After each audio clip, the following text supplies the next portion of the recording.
Thank you for joining us on Worldwide Slot Car Chat, number 84, I think. I'm your host, Greg, and gang's all here. We've got a great group and a couple of new faces. Of course, we got John, Gary, Steve, Jeremy, Luff, Ellen, Mike, John, Bill, Anthony, Garth, John, another John. The Johns keep multiplying. Big Den, Martin, Leo, and is that Dewan connecting in? I can't tell from the top of Dewan's connecting in, yep. All right. There, Dewan's iPhone. Excellent. And some people who prefer not to use cameras are here, and that's cool. You're welcome to use or not use whatever communication technology you wish. And we do have a new person joining us today who's been watching previous shows, so he's already ready and willing to participate in telling us more about himself, or at least his slot car related history. Anthony, you're welcome to unmute yourself and tell us all about Anthony. Just been watching you guys for a while since the pandemic started. Done it as a kid, obviously, teenager waiting for your mum to tell you to tidy your room because you got skeleton running underneath all the bed and everything every holidays. So I decided I'm going to revamp the loft, as I have done, as you can see in the background. And then over to my side here, I've got some layouts of my track that I've got into. Big screen as well now. So if you don't mind, I'll pick up it's easy for me to pick up my laptop, I think, and move you over to it. That's what I was hoping for. Yeah. So if I can get that right. There. So that is a rally theme that I've got going there. And then very cleverly underneath, so if you can see properly there, I have got a tree layout there.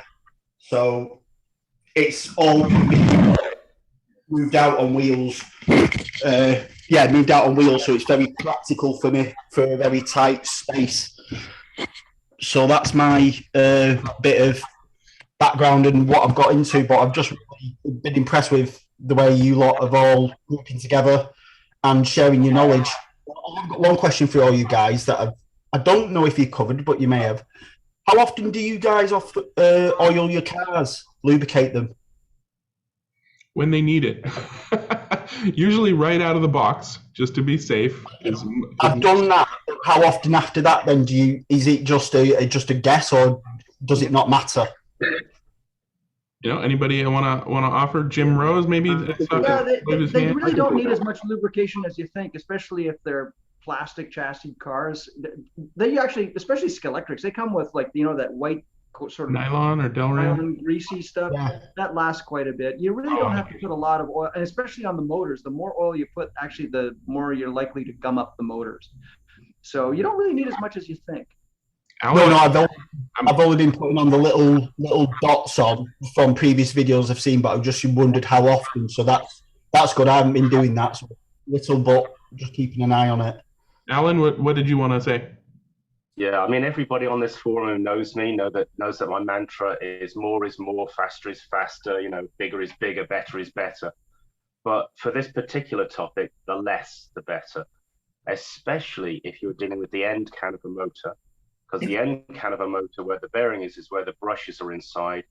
Really do not want to get oil seeping in through the brush, through the end bush, and getting into and onto the brushes and onto the commutator.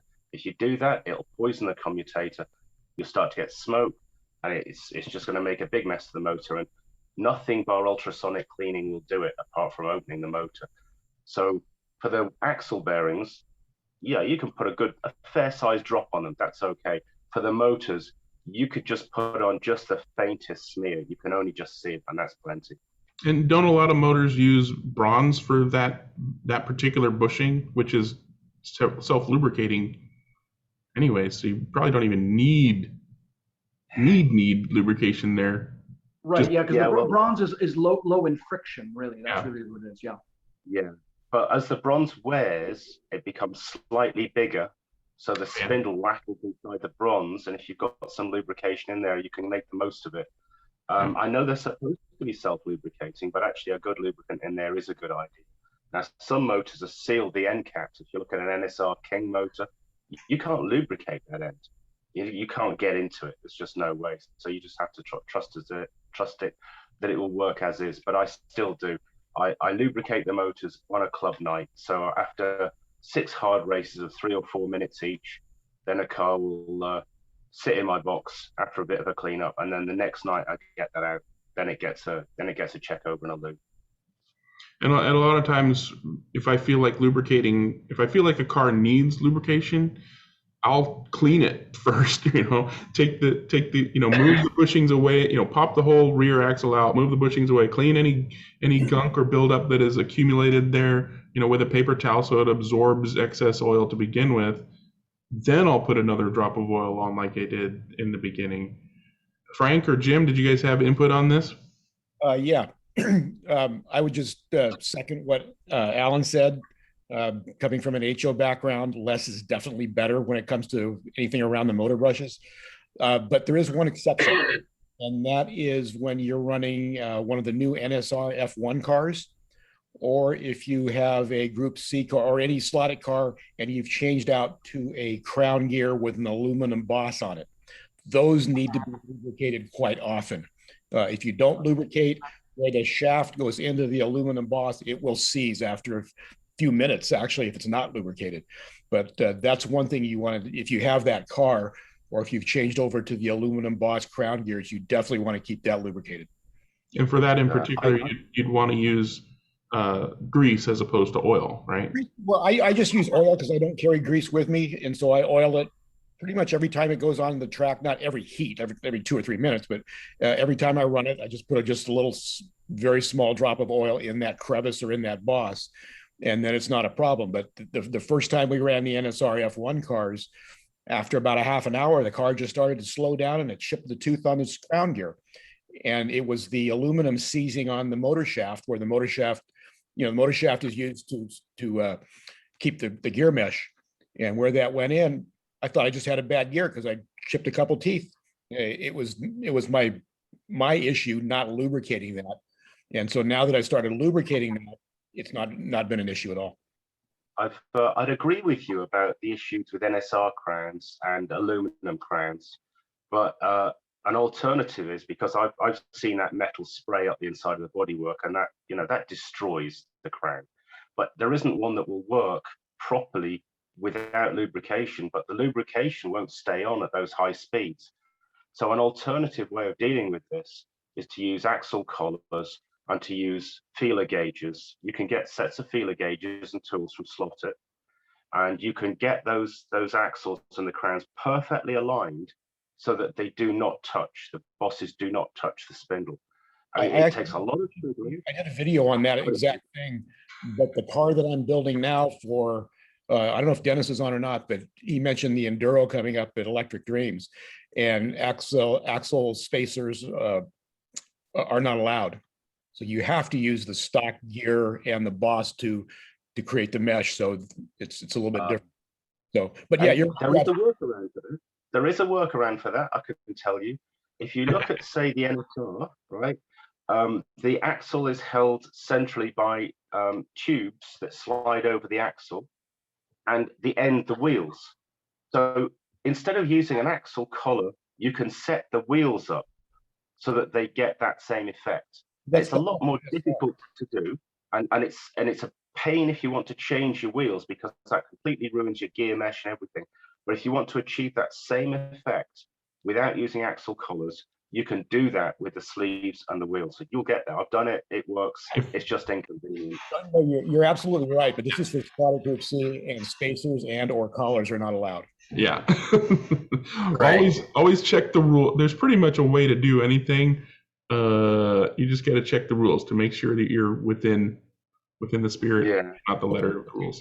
Go back to what Alan said about spacing it with collars. He's absolutely right, because the crown gear, when you go into, I forget if it's a left or right hand turn, the crown gear is pushed into the pinion and it creates drag.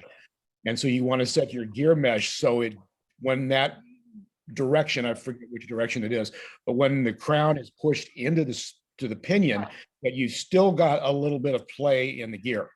And that's how you don't set your mesh like you normally would with a spur gear, like pretty much as tight as you can get it with any kind of play. You have to deal with the fact that in one corner, the crown gear is one direction, the crown gear is pushed away from the pinion, in one direction it's pushed into the pinion. So, but he's absolutely right on that. You should do, if you have the time and you're willing to do the mathematics, you can work out what the metal to metal interface speed is between a counter rotating spindle. Let's not say we did. Yeah, let's not say we did. We'll leave that one. Aren't you happy that you asked the question? You're so happy. Right, mine's blown now, but I've got to know. Just carry on. I'll just sit here and just nod. I'll just nod. We'll leave Alan's frictional tuning tips for Pro Tuner Corner, led by Chris Walker, when he decides to start a new segment called Pro Tuner Corner. There you go. Frank, did you have more input on this topic, or did you want to do a show and tell? I was going to do a show and tell. All right, let's get started with show and tell. Anybody else who has a show and tell, hit your electronic hand, or I'll try to catch you waving your hand. What you got today, Frank? Well, it segues off of what Jim Rose was just saying. This car here is my friend Elton and I set up for the December 11th Enduro. It's a custom paint job. Nice. Love the redback. Black Widow's on there. But this weighs into That's a redback, not a black widow. what did he say? Since it's a redback, not a black widow. Black widow has the red stripe underneath. Good point. That's an Australian spider. So this is the setup for that race for December 11th. See, no spacers, unfortunately, so you just have to kind of wing it there. And I'm using the copper because it will not melt the bronze rather. And then the other interesting thing about this one is Marco set up the rules with 2 tungsten weights. Mm-hmm. When we can use. And so no other weight, no magnets. About the only biggest change is that the rear tires have to be rubber, cannot be air, no air system. What's the tire spec? What's the tire of choice? Any rubber. Any rubber. Okay. Any rubber. Can you What's take? your tire of choice? So like this one has slotted N22s on it right now, but I got some Ultra Grips from NSR and I'm going to try those on a different set of wheels. And if they're better, I'll use those. We'll use those. Are you allowed to put tape across the pod? Not in the rules, yes or no? I don't believe so. No, not in this one. And what's kind of neat is that we asked Marco, so in the future, he's going to have classes of races coming up. This one will be a class. So we're not wasting our time and money just setting up one car for one race. Yeah. Which makes it nice. Frank, was that a white gear that I saw in there? Yeah. Any reason for the white gear? White gear is offset. But only for the 1 millimeter pod. No, you can use them for the 0.5 as well. Oh, you can. It's designed, the 0.5 pod works fine with the regular gears. Yeah, it does. I happen to have this one, so that's what I'm trying it with. I believe the offset gears are all the same color, aren't they? Isn't there? Yes. So I guess the more appropriate question is, what's the tooth count? What's your ratio? Now I know why he's doing it. That way nobody knows if I've got a 23, a 24, a 25, a 26. So there's no ratio or gear count rule? No, that's right. The gears are open. I happen to be using this one that right now has a 924, but I'm going to experiment with some others as well.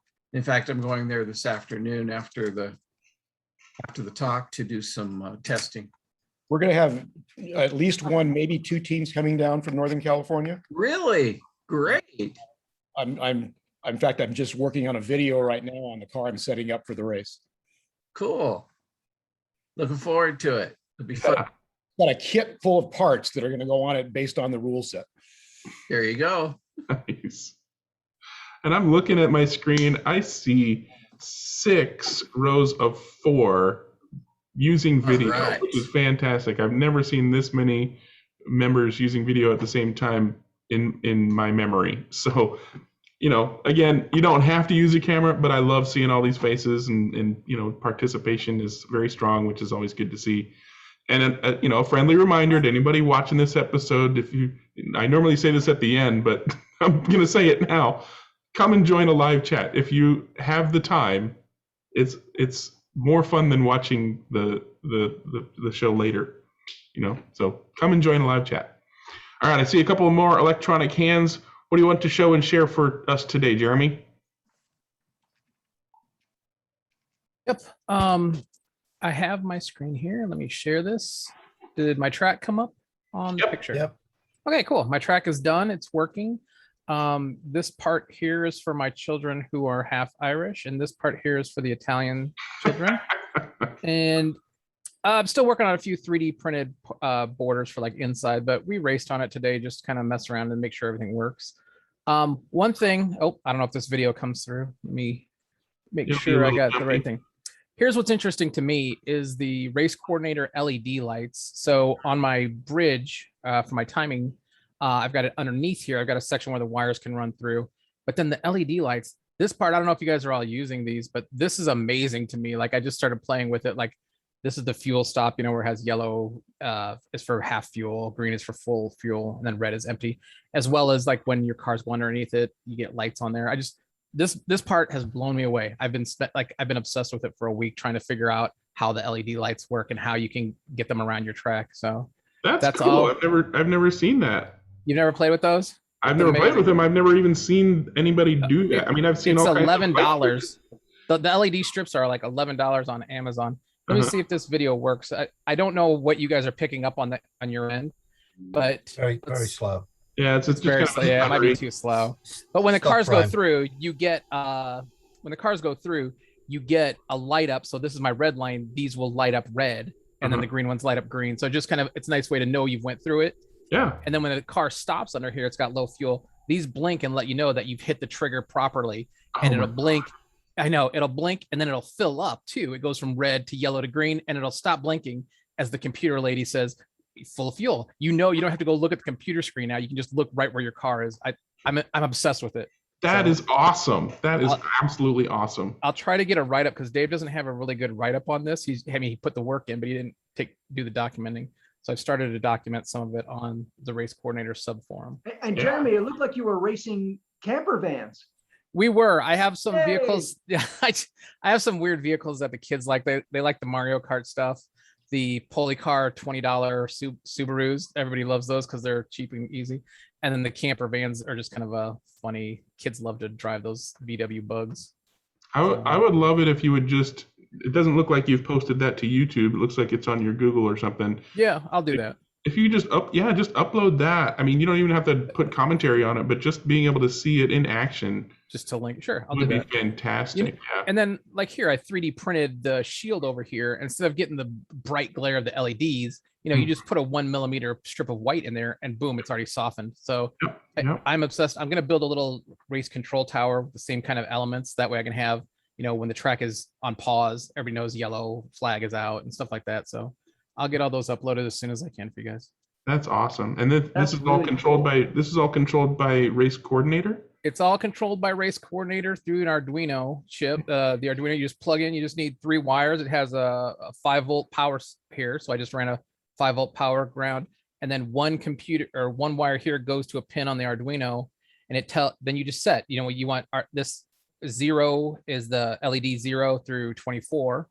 You tell it, LED 3 should light up green when the orange lane is triggered. So it's really simple once you get it figured out. I wish you would have wrote a little more documentation on it, but once you get going with it, you're like, oh my God, you start coming up with all these ideas. Like you can have at the driver's station, you could have a set of LEDs, and if driver in red is in the lead, he gets an LED in front of him saying the leader. It's just kind of cool things like that you can kind of do. You guys probably get this in your digital stuff already, but it's just nice for the analog guys to have some of these features. Not with the LEDs. I mean, for digital, it's all up on a screen somewhere, so you still have to look at the screen. Yeah. There's a couple of things that like a a light bridge like on a real racetrack with just reds and greens and yellows, so the reds, build up or count down or whatever, and then it's green lights or yellow flag, you get yellow lights flashing, but none of this. I mean, I guess it wouldn't make a whole lot of sense for digital since there's no specific lanes for each car. Yeah. But honestly, I've never seen what you're just showing us. Well, what even blew me away was like, I thought you could have one LED, showing what it is.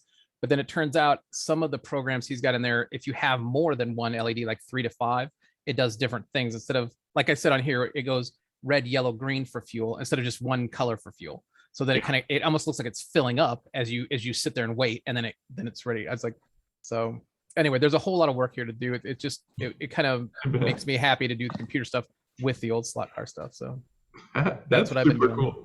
Does anybody have any questions for Jeremy? That's super cool. I'll just say that another time. That's super cool. So thank you very much for sharing that with us, Jeremy. Looking forward to more progress on your track and your other projects. Gary, did you have a question for Jeremy, or are you just congratulating him? Just congratulating him. Congratulating. That's super. Don't be ashamed to ask Dave for any questions though either. Don't apologize. Yeah. Dave. He loves it. I'd love to see if you could document how he did that, because I'd love to duplicate it. That sounds so awesome. I'm telling you. Yeah. Yeah. I'll get it up there. There's so many back projects I'm working on. So like even right now in the background, I'm 3D printing that little tower I wanted to have in the middle of the track. So I'll get it up there. Cool. All right. Thanks for sharing, Jeremy. And Mike, you're next. What's you gonna show and share today? Don't forget to unmute yourself. You're muted, Mike. There we go. Still muted. There we go. There we go. I'm trying to make Garth jealous today. Ooh, thunder slot. Yeah, I got another thunder slot. As I said, they're useless for magnet cars, but for the new class that I've got going magless, we've got 3 of them now. So it's pretty fun. That's surprising. You got a new car. It's only been a week. You never get new cars. and no magnets, Garth. What's up with that? And specifically, you purchased it knowing it was going to be non-magnetically assisted traction. Yeah. The tires, the original tires on it are really pretty good too. Although I've started to have a real world problem, as in Formula One clag going on. I've got a lot of those D25 slotted, or G25, pardon me, slotted wheels or tires, and they're balling up and leaving clag on the track. It's really pretty weird, to the point where in a 125 lap race, we had to take a track call and clean the tires on the cars. So they're really, really soft. Yeah, that'll happen more and more with softer and softer tires, and putting in various, softeners on top of being a soft tire, putting softeners on top of that. Well, good stuff. Always fun to get a new car. An interesting question related to digital, because I thought that Gary Skip was going to face a kind of Formula One Pirelli issue with the G25s, because the F22s and the N22s, N18s are out of production. So Disca are going to go for the digital events, are going to go for G25s. And those are on Ninko track, which is rough like hell and rips the tires to pieces. All I can say is watch this space. I mean, it's not long before we see a digital race with those on, and we'll see whether a car can genuinely do 6 hours on those tires or not. Or it'll be scraping the chassis on the track before the end of the race, and you'll have to swap tires. I guess we'll find out when that happens. What do you got to share, Frank? Well, I was going to show, Mike was showing his first non-mag cars. This is my hat trick winner. I've won 3 races in a row in our non-mag class at Big Lou's. The only problem with this one is the mirror. I love the mirror, but it just doesn't stay on, so I have to race it without. Oh, on the track. Well, I actually found it, and it's in a safe place, so I don't lose it. No, remember, Frank, what is behind you is not important. Right. Isn't that a thunder slot? Yeah, this is a thunder slot. Isn't it? Isn't Big Lou's primarily magnet racing? Yeah, it is. That's why I like the fact that I'm a far out guy, which is a non-mag club, and I'm winning the non-mag class at the Big Lou's magnet place. Okay, so that car is being run non-mag. Non-mag, absolutely. And it's kind of become since I started winning with this one, it's become a thunderslot class. That tends to happen. What were the class rules before everybody started buying thunder slots? Just classic Le Mans? No, any non-mag car, actually. Jesus. Anything. The only thing is you have to keep the original gearing, and an original, not necessarily original motor. It used to be original motor, he had 3 different motors designated, but 1 or 2 of them stopped in production. So now we can use any 21.5. And okay, it's at least it's an RPM limited motor. Right. Yeah. And I'm using the stock motor in it. In fact, I had a slotted in it and put the stock one in, and it ran better. Does he do any magnet marshalling? Because you could put a cheater motor in there and get some serious downforce off the motor. No, we don't. So there's the next purchase. Yeah, I hear you. Well, they'll have to do that because I've been dominating for, like I say, 3 races in a row. I've got a hat trick going for the 4th one tonight. We'll see what they've done to try to compete against it. How much does the car weigh? Good question. I do have some weight in it. I have weight on the pod in the little triangular area and a very tiny piece in the front. Now, Frank, do you need that mirror to be legal in the race specs? No, luckily. Saving on wind resistance. I was going to say, I've never seen racing rules that require the mirrors. Right, no, me either. The wings, yeah. 66 grams. Total? Really? That's nice and light. Wow. Right. Imagine how much weight that mirror adds. Pardon? Imagine how much weight that mirror would add. Exactly. Yeah. I'd be losing. But it's the only class I've won in there. So I win a heat or 2 every once in a while in the other classes, but I'm having a hard time getting those magnet cars set up properly. I mean, there's a lot to it. A lot of people think, oh, put a magnet in it, it runs great. No. Never mind how to drive them. You drive them completely different. That too. But you got to figure out what size tire, because most of the magnet ones with silicones on. So we're going anywhere from 1400 to 1410 size super tires. And that, brings the magnets closer to the track or further away. And you've got to get that right balance. And I mean, there's some guys that are just unbelievable with the way they set their cars up. Thank you for sharing that one with us, Frank. Jim, you've got your hand up. What you want to share? I just got a quick one. This is for Frank. This is my kit that I'm building for the Enduro on the 11th. And so those are the parts, and it's going together this afternoon, and we'll see how it runs. And the main reason for going for that aluminum gear is for weight reduction, right? Half the weight of the brass gear, and in testing with a Group C car, it picked up over 1/10 of a second in lap time. Over what distance? It's about a 60-foot track. It's a garage track. Okay, so yeah, that's pretty good.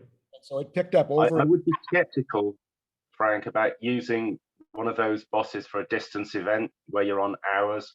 Slot it, do a 2-part contrate, and the inner faces that face the spindle are steel. It's quite a new thing. There isn't a lot of uptake yet, but you can see that Slot It have designed this so that you don't need to use axle collars. So you might want to look at it. That might be where to go. Have you tried that, Alan? I have not, because I use axle collars. Okay. What tires? Be aware you need 2 pieces for that. I mean, it comes. They don't come as a set. It doesn't? That's silly. Nope. What doesn't come You're with right. the set? The two-piece gears. Two-piece gear doesn't come The with both two-piece pieces. gear doesn't come with us with both pieces. Ask me how I know. How do you know, Mike? I have the gears, but I don't have the other piece yet. Oh no. And Jim, what tires are you using, Jim? NSR Super Grips. Super Grip. Okay. I believe that's the 25 tooth gear, which is what I'm going to. Yellow is a 20. That's orange. 28.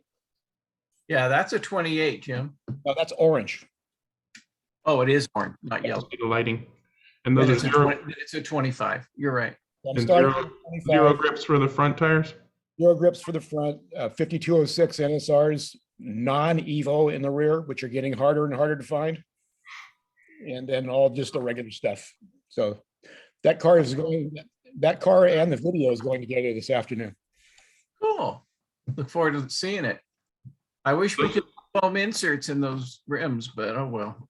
I prefer not to.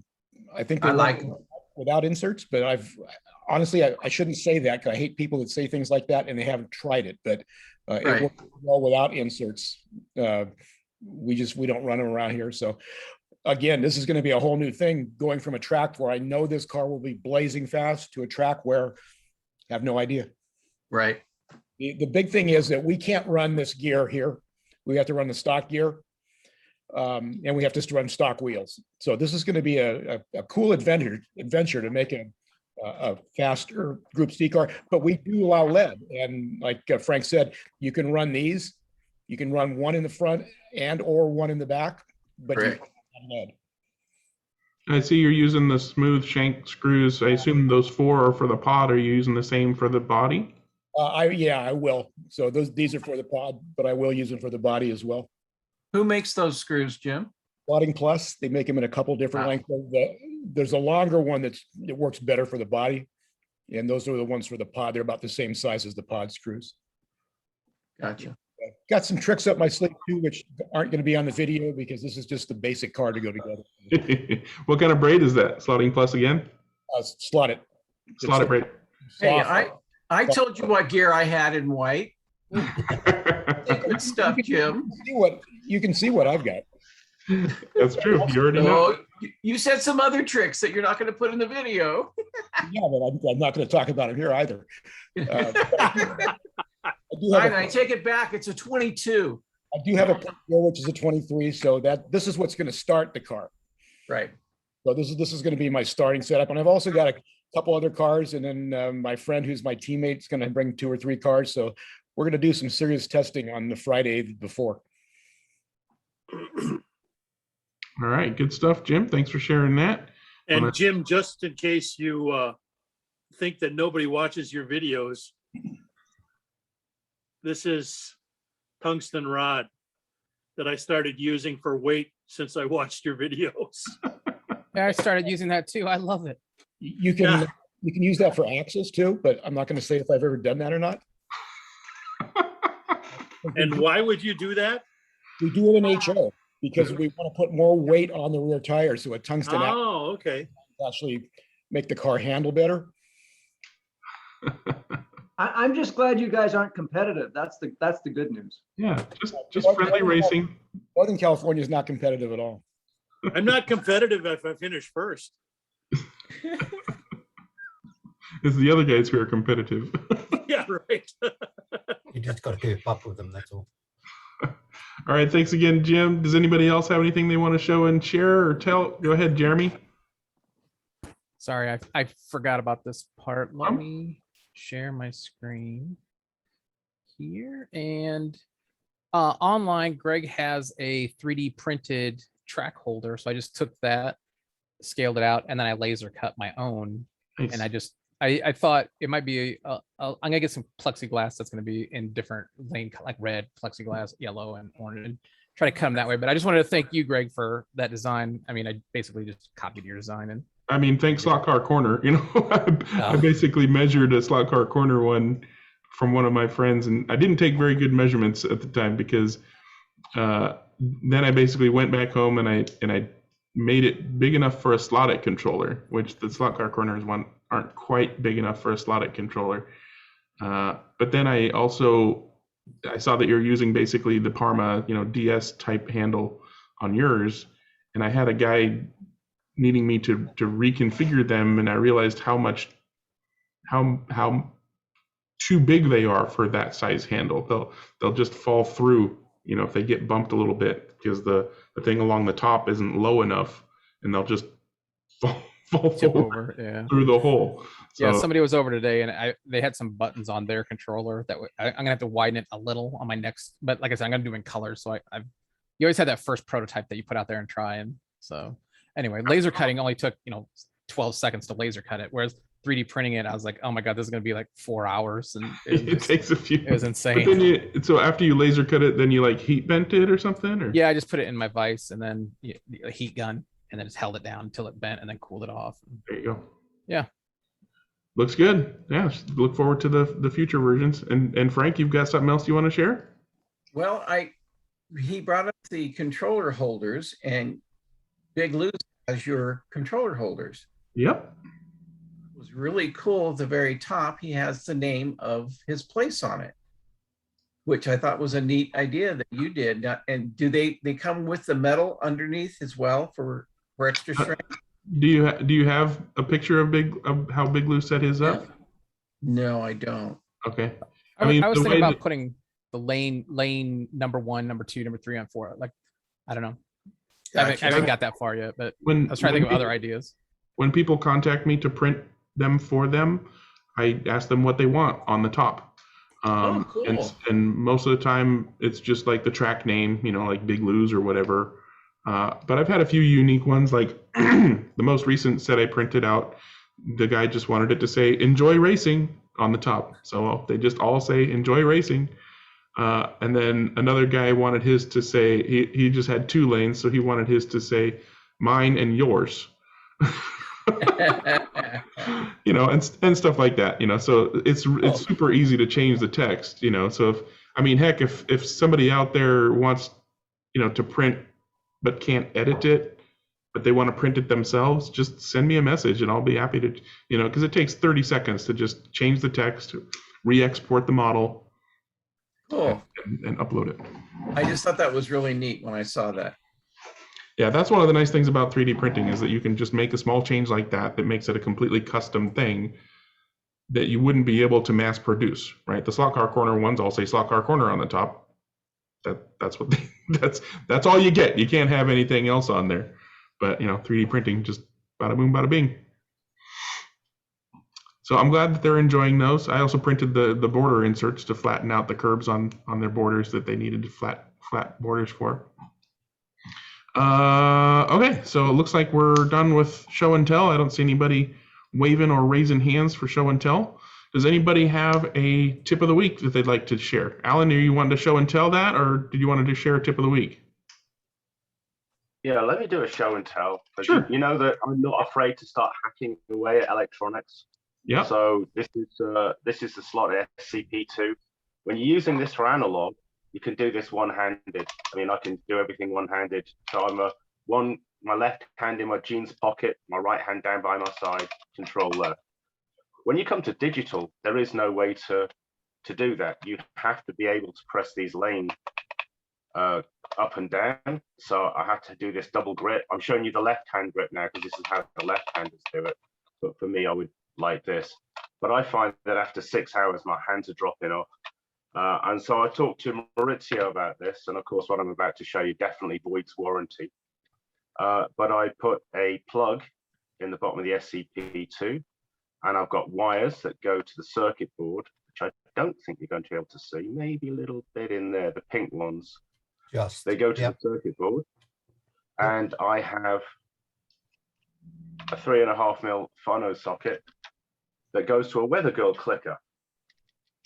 Now, I don't know whether this is going to work, but it means that I can put these down by my side and my arms aren't going to tense up. I'm testing it this weekend at Rockingham. I'll let you guys know how it works. If it works, I hope it works. So Mauricio told you which pins to solder to, or just the backside of where the buttons are on? Or? I sent him a diagram and said, "This is what I'm thinking of doing. Is this going to be okay?" He basically said, "Yeah, this will work," but you knew that already, didn't you? So, but yeah, be aware. It's of course it voids your warranty, circuit board surgery. But I'm one of those guys who's not afraid to do that. Okay, that's the end of my show. Alan, just a quick question. If you wanted to keep your hands free and this does work, would you consider using a foot switch? No. Okay. Oh, okay. No, the reason because you said you wanted your hand free, I thought maybe that would help. No, the reason for that is, our fingers are very dexterous and we have good response in our fingers. Our feet, if you're standing doing duration racing, you need your feet to stand on. I don't really see how I could do a foot switch and make it work easily. Plus, that would have a wire that then is down to the floor, which might get in the way of it. So I'd probably not try to do that. If I wanted to somehow control the car in other ways, and lane change and a throttle is not enough, and I needed some other dimension of control, maybe I would, but I don't see where I would use that. I guess it would just be for a guitar. Sorry.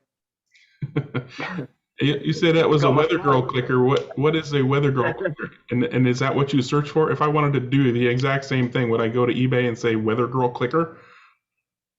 No, I will post the parts for this on Slot Racer Online. It's a 4-pole momentary switch. It's a 4-pole audio. Let me see if I can get that a bit closer. Yeah. So it's the 4-pole 3.5 mil. And the complementary socket, and this beautiful piece of chrome tubing came off the bottom of a kitchen tap I had. Right, so that's what that is, because that's the tube that goes down from the wash basin, and they got cut off for various reasons. So it just looked good. I thought I'll have that. So again, not afraid of scrounging things, not afraid of soldering things, not afraid of kit bashing things. And it's basically you're pushing both buttons at the same time then. Yeah.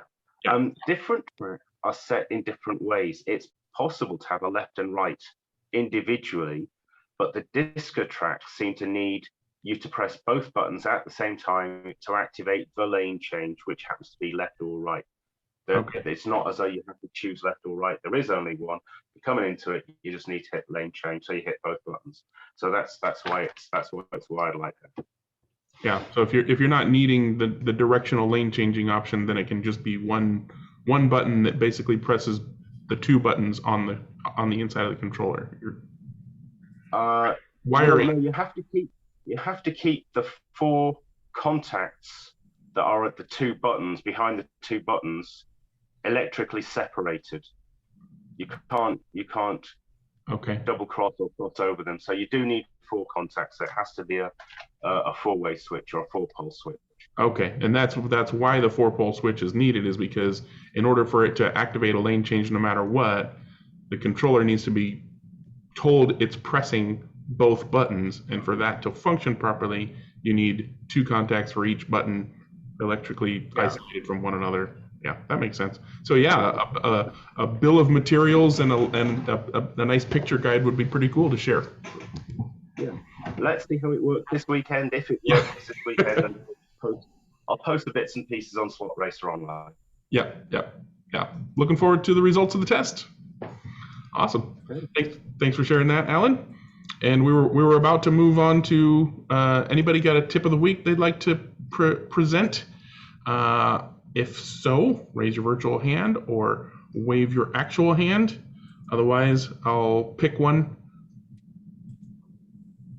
off the top of my head, giving everybody ample opportunity to provide a tip of the week. I have a tip of the week. You can use tungsten for your axles. All right, just in case anybody was interested. Wow. I came up with that on my own. I think you stole that one. Yeah. We'll talk about it.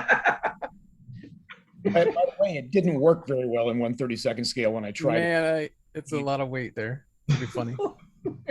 I see hollow axles. I've never seen heavier axles, but maybe somebody can make it work.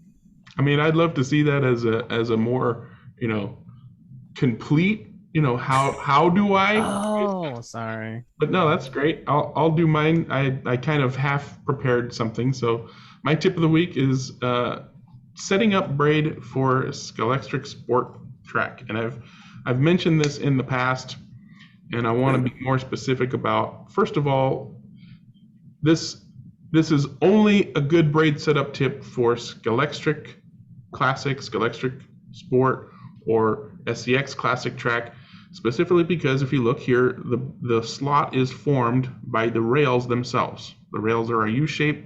The inside of the slot is metal and is part of the contact area for your braids. This is a bad way to set up for any other kind of track, such as Carrera or Polycar or anything with a slot liner, a plastic liner in the slot. And usually the rails are further out, right? So Eccentric Classic, SCX Classic, Eccentric Sport, the rails are the slot. So the tip is basically to give the braids a twist. So this is a Eccentric Sport quick change guide plate with its folded up braid. The first thing that I do is, so this is how it comes out of the package, all folded up.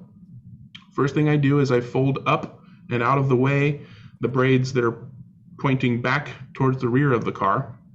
And then I unfold and fold all the way back the braids that were underneath pointing forward. And then I give a twist to the braids that are going to then be folded back again. And the reason for this is to prevent the braids from getting all tangled, right? So if you don't have this particular braid plate design with the folded up braids pointing forward, you don't have to do all this stuff, right? This is just to fold this stuff so that it points towards the rear of the car, because if you don't, it gets all tangled and mangled and ruined, and you have to replace them even more often than you normally would for normal wear and tear. So this is showing how that looks from, from the rear end of the car looking forward. You see the twist. So this is the tip of the braid here at an angle. We pull the whole braid in towards the guide and give it a twist. The goal is to make the braid ride the inside edge of the rail rather than way out on the track as you would normally want for pretty much any other kind of track, as I've said. This works really great. You'd be surprised if you haven't tried it. There's a side view after the twist. Now, you don't actually want it to be sprung up this much. This is springing up this much for illustrative purposes. It's exaggerated. After you've done this, you still want to flatten them down as much as possible, but they still want to have that kind of roof kind of look, a pitched roof appearance. But you still want to push them down because, like with any braid, you don't want it lifting the car off of the track.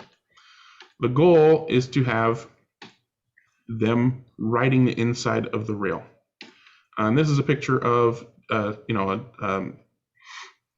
forget what brand of guide that is, but a slotted type guide with a single braid doing the same thing. Just twisted and bent up a little bit, and then you flatten them down as much as you can so it's got a little teeny bit of springiness, but in that pitched roof kind of shape close to the guide. If you've never done that before, if your braids are your normal setup kind of fanned out and you run on this kind of track, you might have your car stuttering or poor braking or poor power delivery, because what happens is sometimes the braids are riding outside the rail. They're not actually contacting the rail very much. And when you do this setup for your braids for that kind of track, you might notice a remarkable change in how much power is being delivered to the car when you accelerate, how much braking functions when you hit the brakes, and just general consistent power. Again, that only works for Eccentric Classic, Eccentric Sport, and SCX Classic track. Greg, does the braid bind up to the guide at all when you do that? No, I mean the slot of that type of track is so narrow that pretty much the only thing that's actually going to get into the slot is the guide, and you don't want the braid to go vertically down next to the guide. You don't want it to go into the slot. You just kind of want it to be riding on that inside edge of the slot, and it's primarily going to spend most of its time on the rails. But you're wanting to avoid the tendency for the braids to be outside of the rails, riding high on the track, because again, one of the main issues with particularly Skelectric Sport Track is the rails are not raised at all. They are flush with the track surface. Skelectric Classic and SCX Classic, they're raised a teeny bit, but so you might not notice the problem quite so much with Classic Skelectric Track. On Sport, you'll definitely notice it if your braids are riding the track surface rather than the rails. Jim? Have you tried that with aftermarket softer, thinner braid as well? I do it with everything.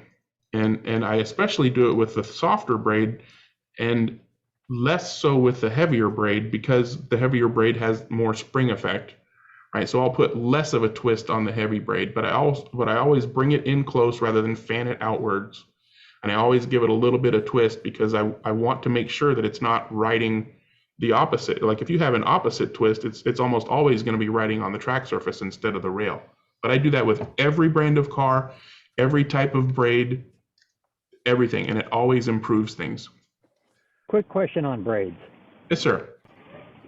I haven't had this happen to me yet, but I've heard of this, where essentially you're arcing. How bad is that if that happens? Is it just going to be a temporary, kind of shut off of power, or is it? Is this the kind of thing that's just going to start a fire? You know what I mean? I don't know. I don't know what it's going to be, but. Don't have anything that is flammable nearby. Don't have a high percentage of flammable gas to breathable air ratio in your track room, but you would probably pass out before that gets to that point anyways. So I would not say it's a fire or any kind of hazard, other than depending on what kind of hardware your track is running on. Like for analog, no big deal. For digital these days, no big deal. A long time ago, some of the digital bases, like the first Skelectric 6-car digital base, was prone to being killed by errant spikes. And so in that case, yeah, you could kill the power base. These days, that's really not an issue. So okay, so it's pretty tolerant then. It's pretty tolerant. The main thing that you're going to run into these days is, the more spiking there is, that means, the less continuous, reliable power your car is getting, right? So whatever is causing those spikes, you should investigate it. Trim the guide, trim the braids so that they're not, if they're going past the end of the guide, they might be, crossing over and touching a little bit. So trim them so so it's not possible for them to cross over and touch each other. And just, sometimes they just need to have the ends trimmed off, because sometimes they're just really bad and they're just touching all kinds of things as they drive around. All right. Thank you. Sure. Jim or Frank, did you have input or questions on that tip of the week, or should I cut my video here? How's this one look? All right, let me spotlight you so I can see here. That looks pretty good. Now flatten them, go ahead and do your normal flattening down. And pretty much the only way you're going to get rid of that tint effect is if you twist them the opposite way. So go ahead and flatten them as much as you can, and they're still going to have that slight twist to them. Okay. Because like I said, you don't want it to be springing. Yeah, and are those pretty soft braids, or are they the stock braids? Yeah, they're real soft. Okay, so then put it down on your setup block or your track and make sure it's not, lifting the front end, and you should be fine. And again, don't be doing that on the Electric Dreams track, but it'll probably be fine for Big Lou's track, and probably help you out for Big Lou's track. I will try it tonight. Awesome. Thank you. Sure thing. Anybody else? All right, I got my view stuck. There we go. I'm doing full screen. Okay, now I'm back to normal. All right, thank you, Frank. And it looks like we are ready for Club Corner. Anybody who's had an interesting occurrence at their race, or just wants to talk about previous race or upcoming races, now's the time to raise your hand and talk about what happened at your most recent race, or what's coming up for racing for you guys. Man, nobody's doing any racing. It's winter I am. here. All right, Mike, what you got? And then we'll get to Frank. Well, we got the third guy to do the magless deal. Yeah. And it was a good debut for him. He won.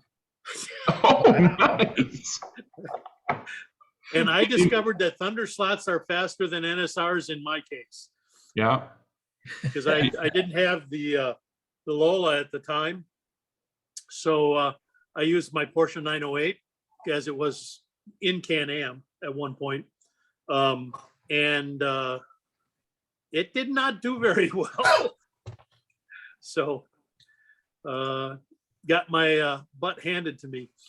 Did he need any warm up or getting used to it? Or did he just take to it like a fish to water? You know, he just did it. And of course, I did give him the best of the three, you know, to start out. So probably not going to do that next time. We'll do it the dice throwing and choose method. There you go. Which of the Thunder slots is considered the better of the two? Well, there are 3 or 4 there's actually. 3. Which one's considered the best one? I think it depends on the track. And who's setting it up? Yeah. In my case, it's Scalextric's track. All right, but let's say this. You know that's the normal consultant's answer is it depends. Yeah.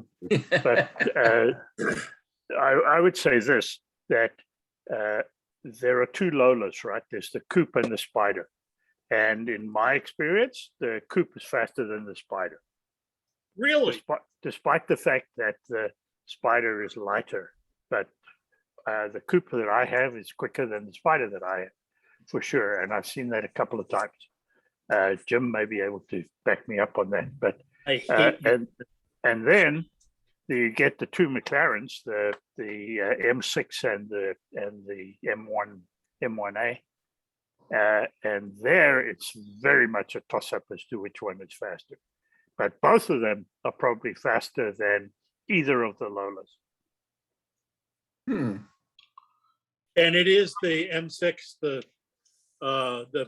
the Donahue McLaren that's the fastest on mine. Yeah. Now, And I think that maybe the original ones, that are the non-Donahue ones that don't have a scoop on the over the intakes, will probably be quicker too. Yeah, I would suspect. Why'd they But have that to one is just so pretty. Why did they have to make the only blue and yellow car the Lola then? Jeez. now, for me, the Well, I Spider suppose is the Donahue car is, well, it's blue and gold, I suppose, not blue and yellow. But it's close. I'll have to take another look at it then. It's a beautiful car, but personally, to me, I think they put one coat too many clear coats on it because the paint looks like it's a mile deep, and I really don't think that the original cars were ever quite as pretty as those. There's a lot of the models nowadays that look a lot better than the original cars. Yeah, but then after they've been raced, they don't. I tell you, certainly not at our clubs. After they've been raced, they look as bad. They look just as bad. Okay, well, that's good.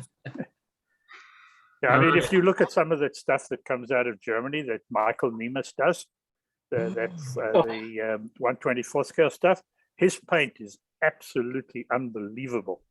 Well, and he did a Ferrari 612 a little while back, and there's no way that the original car ever looked as good as that. but he also has access to different kinds of lacquers that we do here in the States. So he can make them real deep. Yeah, no, those are good. Anyway, that's beside the point right now. they're being made to look as the modelers see them in their rose-colored glasses. That's exactly. Right. On the shelf. What they're made to do is to make the guy reach for his wallet as soon as he sees the car, right? It works. Exactly. That's what happened. You walk in, you come into Electric Dream sometime and watch, and the guy will walk up to that cabinet and you say, well, here's the new Thunder slot, and he'll say, oh, and that's the end of it, right? Or, here's the new Revo slot. The Revo slot, McLaren, or here's the new, and I didn't get a chance for show and tell, so that's why I'm doing this. Okay, Jag. The new MR slot car Jaguar, right? Jaguar. Oh yeah, I was going to ask about that. All right, Gary and Frank, I'm going to make you wait. Go ahead and show and tell your. That's fine. Okay, So this is the Jaguar. This is in the Unipart livery that they've made, and the original car was not a particularly pretty car, in my opinion, but I think this is a pretty reasonable representation of it. And underneath, it's pretty much the stock MR slot car angle winder with the flat 6 motor that they use nowadays. It runs very well. One thing that this does have, is you notice it's got a very long, deep guide. It actually has the MR slot car wood guide on it. And when I spoke to Ernie Mazzetti just a day or two back, I said to him, "Thanks for putting the wood guide on it. It's really nice." He says, "Oh, that was my mistake. I got the wrong part number when I was telling the Chinese what to assemble." So we got wood guides on these cars for free. Nice. But yeah, it's actually a very nice car. I've done all my normal tuning, or my normal first round tuning, machined a groove in the tires, put some foam in, put some 1171 N22 slotted tires on the rear, ground and trued the front tires, and that's pretty much it. And on the Electric Dreams track, it runs great. I haven't actually had my own track open for a couple of weeks, so I'll have to report on that. Hey, But yeah, Dennis, that's the latest. on that side profile, when you're holding on the side, there's a large gap between the tires to the where the car starts and the wheel well. Is that normal, or is that just you've sanded the tires down? Well, it's that there's movement there, right? So if I support it by the tires alone, then certainly the fronts look better. The rears are a little small for that, but maybe I think that the overall profile of the tire that I've used is a little less than the original. But yeah, it's quite normal for these cars, I think, these days. You know, that same old thing that Bob Schleicher always used to complain about in his Model Car Racing magazine, about the Euro racers that don't like these super small wheels. But at least on this one, unlike the early the Mclarens and what else was it? No, it was the Mclarens from MR Slot Car, where the wheels, excuse me, the front tires were so big that they actually dragged on the inside of the body. So these are kind of gone the other way a little bit, but they have right down the details, right down to the blue center nuts on the one side and the reds on the other side. But it's nicely done. And looking at the Yes, it shape of is. that, I'm wondering if that might be a Mosler killer at some point. Too tall still?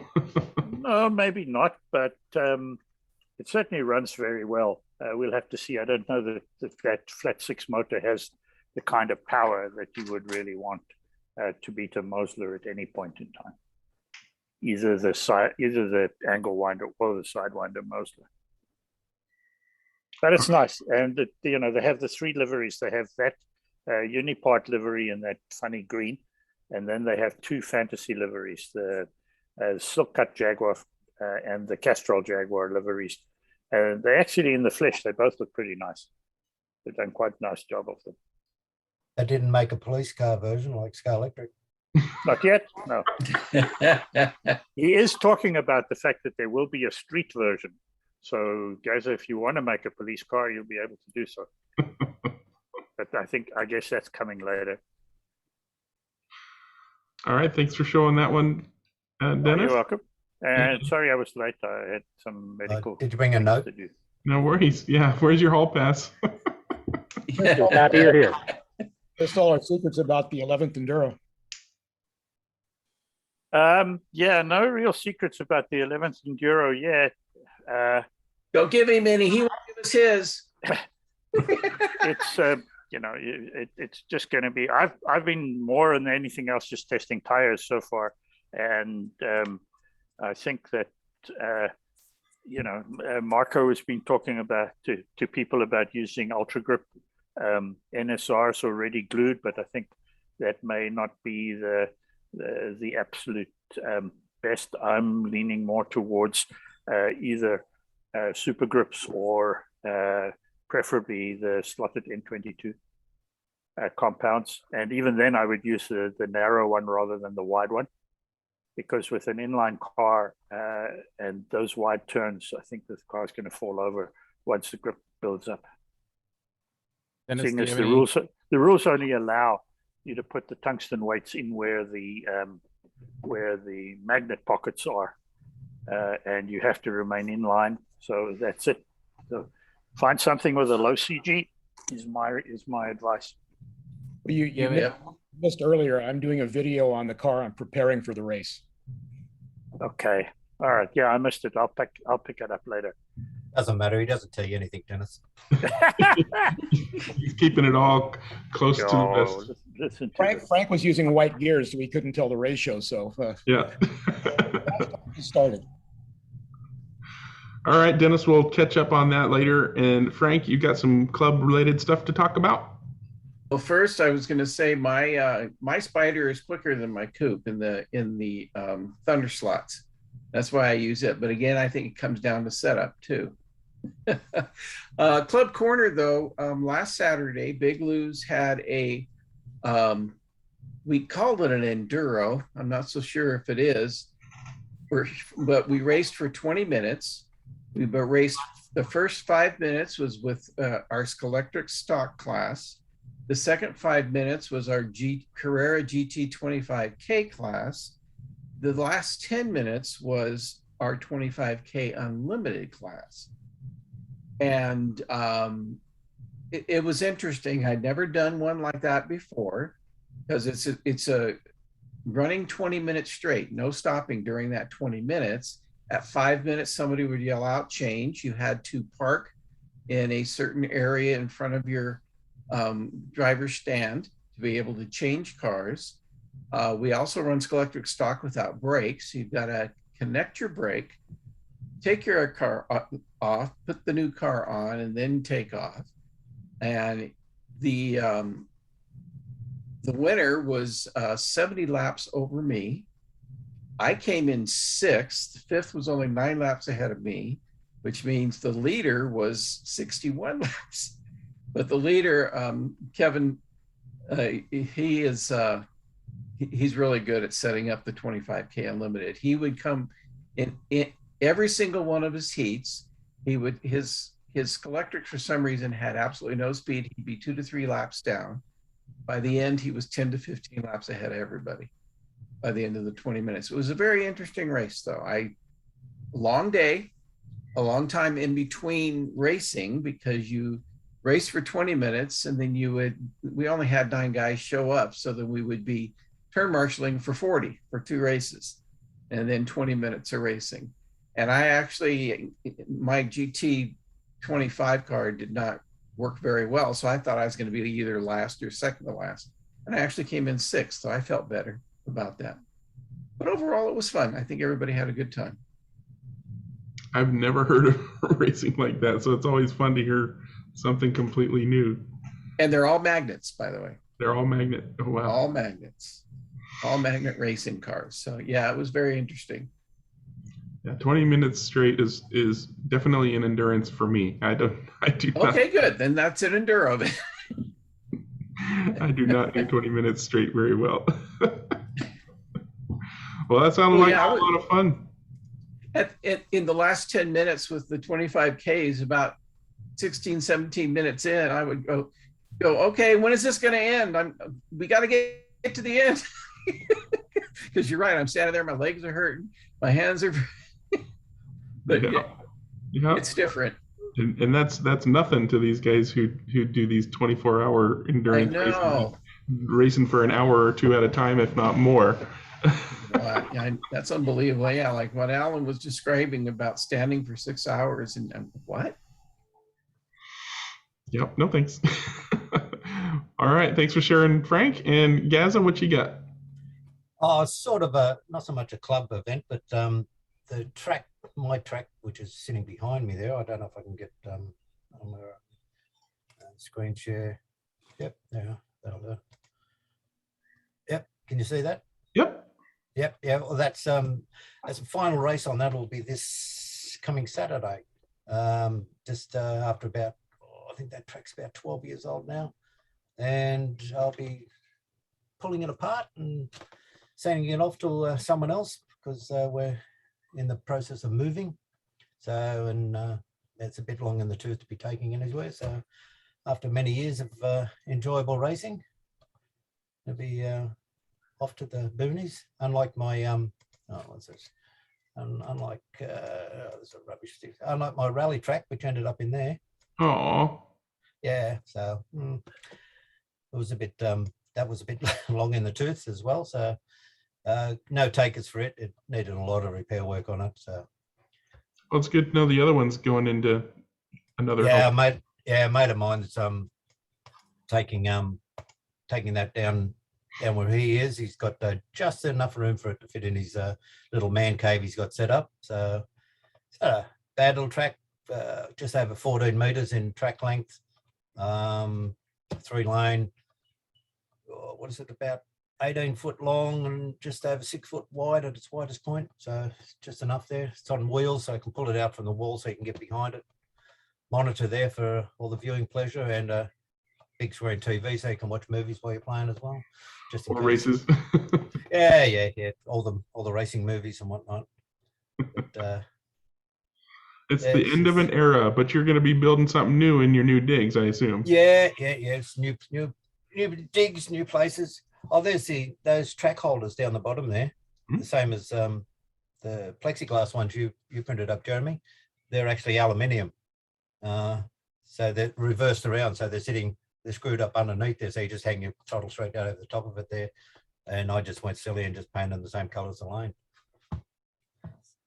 There you go. Whatever works. I mean, cup holders. Yeah, that does. Yeah, no, they're not cup holders. That's actually electrical socket over here. It's the reverse of what you normally plug in, so that the kids don't have the plug that get a throttle or something like that, plug it into a wall socket. So it's a like on a caravan, they have the female one plugs into the side of the caravan sort of thing. So yeah. I love those little touches when you match your green to your green lane. Those little things are, I mean, they only take 10 minutes to do, but it really adds like to the enjoyment for me of seeing a track. Especially when you've got a lot of old farts driving and they have no idea what's you need the what lane am I on? Oh, that lane. That's why I went for the big screen TV there, so you could, when it's on there, you know what lane you're on and Absolutely. You can see your name. Yeah, sort of thing. I resemble that old farts remark. Yesterday at Electric Dreams, I walked out to go get some lunch, and out front where the track is, there were probably 10 guys, all at least around about my age. And I looked at this and I said, this looks like the meeting of the OPPLC. And they said, what? And I said, the old farts playing with little cars. So I think we need to create a new. We need a T-shirt. Yeah, we need a T-shirt. There you go. Agreed. Found a member, OPPLC. All right, somebody get on that. All right, thanks for sharing, Gaza. And Jeremy, what's happening in your neck of the woods? Hey, this is just a club corner thing. Since I've been playing with the fuel options and race coordinator, I was just wondering if any clubs do use the fuel option on analog racing. I assume you guys use it in digital racing, but does anybody ever try it? Yep. Gary? I've used the fuel quite a few times on mine. I've modified. There's a few modifications you can do because I still use the big screen. Use the same sensor that the timing works on. So you just park straight underneath there, then the light comes up on the screen. Yeah. I've changed the bars so that they go. I think it's a vertical. I think instead of horizontal or whatever it was. Anyway, as soon as it starts off, it starts filling up. Does it add to the races and the enjoyment and the fun, or is it just a pain in the butt? Like, because it seems to me like it'd be fun, but I love tinkering with stuff like that. But I'm thinking the old guys are like, nah. No, it is fun. It is fun because you get because you can change around the settings on it so that the faster you go, the more fuel you burn, which is more like a normal car, or you can slow it down. You can change the fuel rate that comes in so that it's going to take longer to fill. If you put a bigger tank, smaller tank, whatever it is, so you're in and out all the time. And then you get in, depending on the size of the race, you've got guys that are sitting there, and especially if you're doing a team's fuel event with 2 or 3 guys on there, you get your little groups there where they're whispering in each other's ears and all that, and they'll come in for a quick stop and splash and go, and they'll come in and only put 2 or 3 bars on, then take off again, and they just coast across the line as it runs out of fuel. But if you run out of fuel, you got to get the car back there to restart again. Any lap you do after it runs out of fuel, it doesn't count. So the guys are still running around, and you can see that they're out of fuel, and their guys are busy talking in the background, having coffee and whatever it is. And this bloke's doing great laps, and then all of a sudden someone will go, "Oh, you're out of fuel," and these laps aren't ticking over, and then all hell breaks loose. So yeah, and it's good fun. I like it too. One of the tracks in my analog club has it set up. Russ, he's been on several times before. He's got a big wood track, and he uses fuel, and I love racing with fuel, as you would expect. Some of the other guys in the club, not so much, because it adds that extra thing for them to be aware of. Yeah. But even though I love it so much and I'm aware of it, I still make the mistake of trying to get one more lap on a tank before I have to pull in and stop to get fuel, and I miscalculate how much fuel I had left and end up stalled on the track, because the way he runs it, if you run out of fuel, you're out of fuel. If you're not under the fuel thing refueling when you run out of fuel, your power gets cut, your car just stalls on the track. So that can be very disheartening when you're racing around and you're like, "Oh crap, I completely missed my fuel stop." Yeah, or the greyhounds tend to hate it. They hate it because they're just out there just concentrate, lap. The ones where you're looking around, the plotters, they love it. They're just looking around. I'm out of fuel. I'll just pull in here. The greyhounds just keep driving and driving. Yeah, and early on when we had been doing that, or when he started, having us dual fuel races, we were trying to be very helpful to one another. We would say, okay, hey, lane 2 running out of fuel, might want to, pit next lap, whatever. But then it started to kind of dwindle, and then it would be like every once in a while somebody would be reminding everybody about fuel, and then it was like, well, if we're not going to be reminded, if everybody isn't going to be reminded all the time, then nobody should be doing any reminding. It's now your responsibility to glance at the screen every once in a while, or be aware of the fact that every 5 laps your tank is going to be low, so you should pull in, if not that, then later. I love it to pieces, and I know Steve, who comes on here regularly, he was on earlier, but I think he dipped off. One of the things that they use fuel for is handicapping, right? So the way that his races occur is, everybody does, some qualifying to figure out, what their lap times are, and then the time that they are required to stop for fuel changes based on that to keep the racing equal. So anybody can race any car they want. It just means that they'll either have more or less time refueling to keep the racing even. So, I don't know how he does it. I assume, it's park under the light bridge, just like a lot of the systems use. I know they use Slot Track as their software. Yeah, Slot Track has that feature. I know Race Coordinator doesn't have it yet, but I was just kind of curious what some of the more experienced drivers, if they even use it or don't even bother. But I guess I'm gonna play with it, but I just wanted to see what other people thought. I mean, I'd like it even better in digital because it changes the amount of power the car gets as you're traveling. Yeah. And that lends another aspect to it in digital.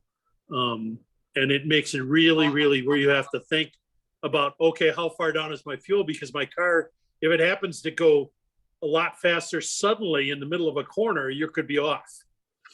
So you do have to pay a lot more attention. You also, and with Russ's track, I don't know how Slot Track does it, but the fuel burn is based on lap time. Basically your speed.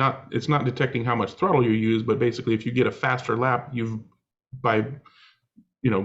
of course you've burned more fuel because you've got a faster lap.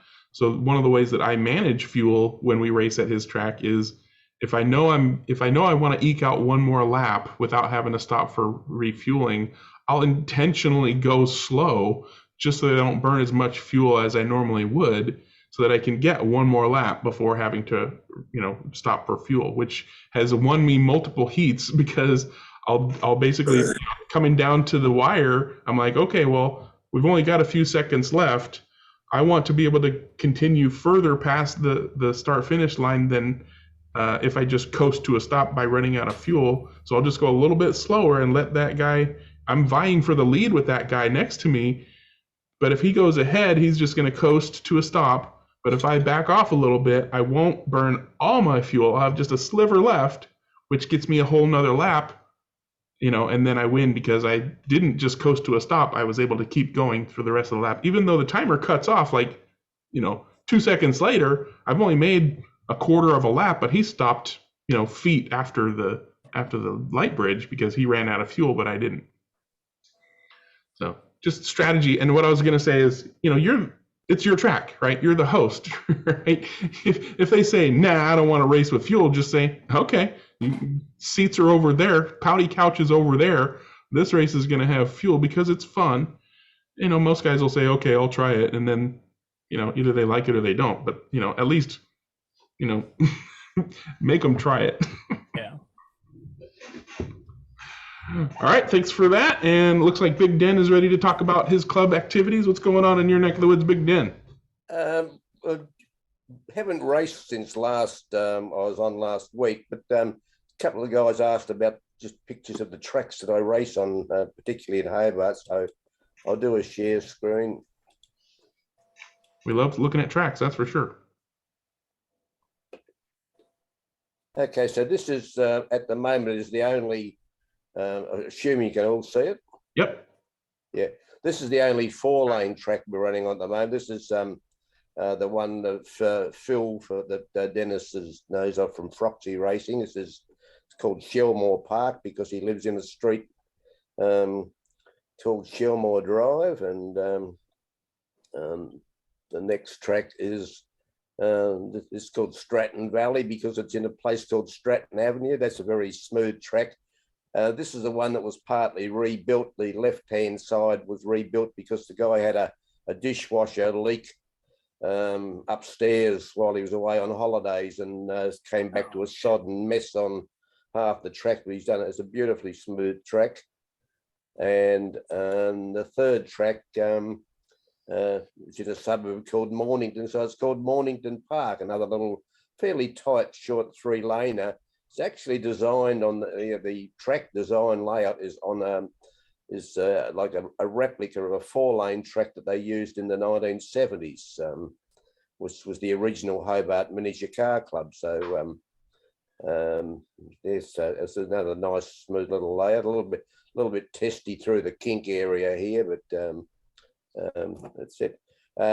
Just for Anthony on his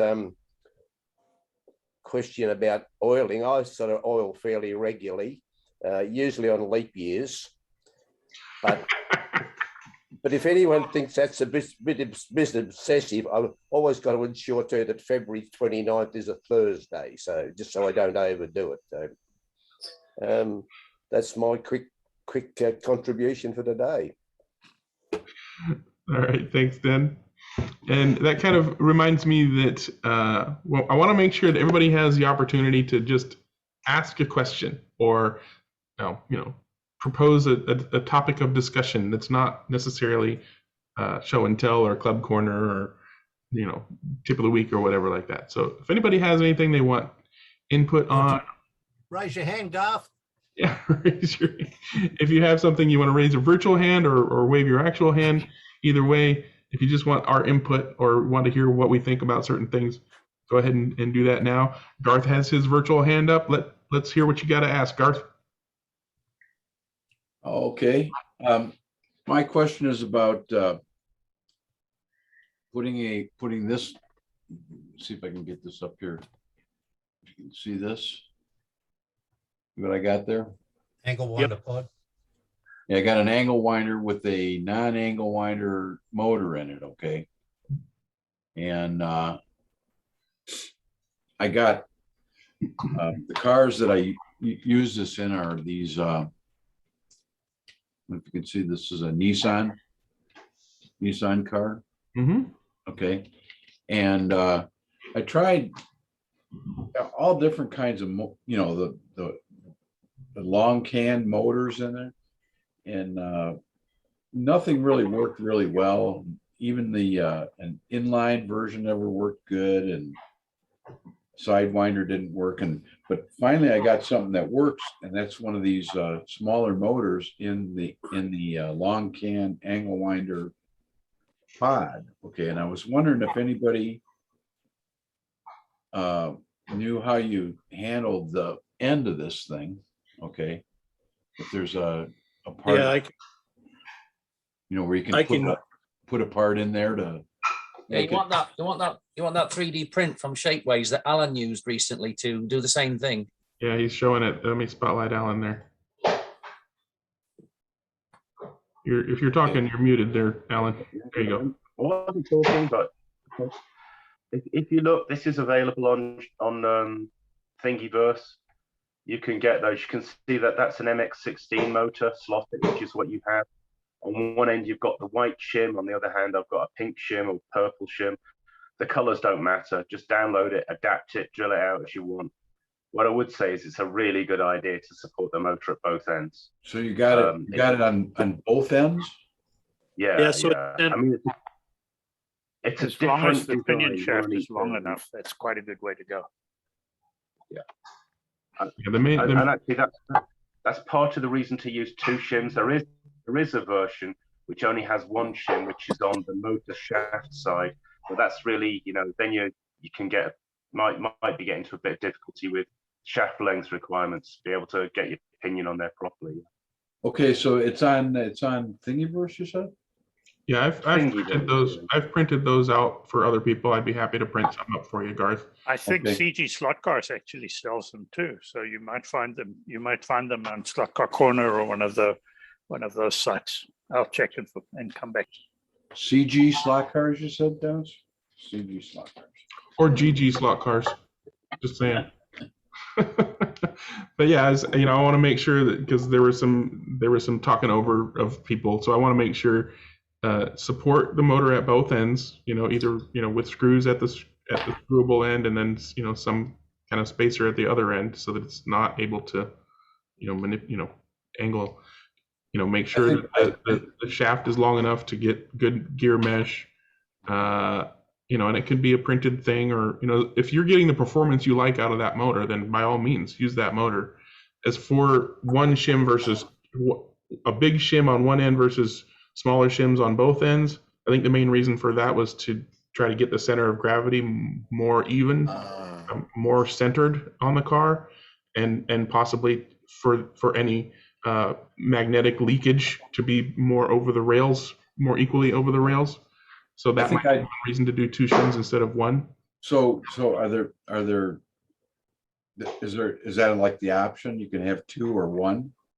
Pretty much, yeah. Okay. I mean, you're basically shimming the motor so that it's properly supported at both ends. Yeah. For that size motor to fit in that size motor pod. Yeah, see, I think I'd prefer to have one on the can side, so I can screw the motor in on the other side. So, screw the motor into the pod.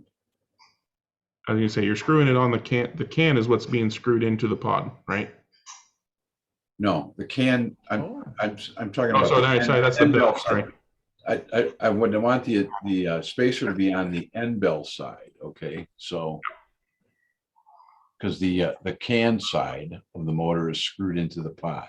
Yeah, so you want the spacer to be on the opposite side. Yeah. Yeah, exactly. All right, cool. Thanks. Great. In that case, gluing isn't enough. Just gluing the motor so it doesn't move up and down. The spacers is what helps that, or put spacers and glue. Yeah, you can put spacers and glue. Spacers and glue. Yeah. I mean, depends on your rules, but it sounds like this is for your own personal, your own personal slot car track, Garth. So yeah, I did find the CG slot cars once. Can I share? Yeah. There you go. Yeah, so those are exactly the same thing that you can print or have somebody print. So But yeah, those are one on each end. And as I said, in some angle winder pods, a short shaft motor may not have enough length of shaft coming out to adequately hold the pinion when you have one on each end. I found that with these when I tried to use them to put a short shaft, a short can into an NSR angle winder pod. So what I did really is I modified them and I put them both at the end bell end of the motor. oh, so you squeeze the two spacers into one? Yeah, I had to make a little modification, I think, on one of them so that they fitted into each other, but they did actually fit into each other quite nicely. Yeah. It's good to have options. Yeah, so, not hard to find, certainly not hard No, to that's find. easier than going to shapeways and so on. Plus, it supports the guys who are making parts for our hobby. Yep. All right. Got your input you needed there, Garth? Yeah, I got another question, but Okay, well, let's get to Anthony and Don and Frank, and then we'll get back to you if we have time, and Bill. What you got, Anthony?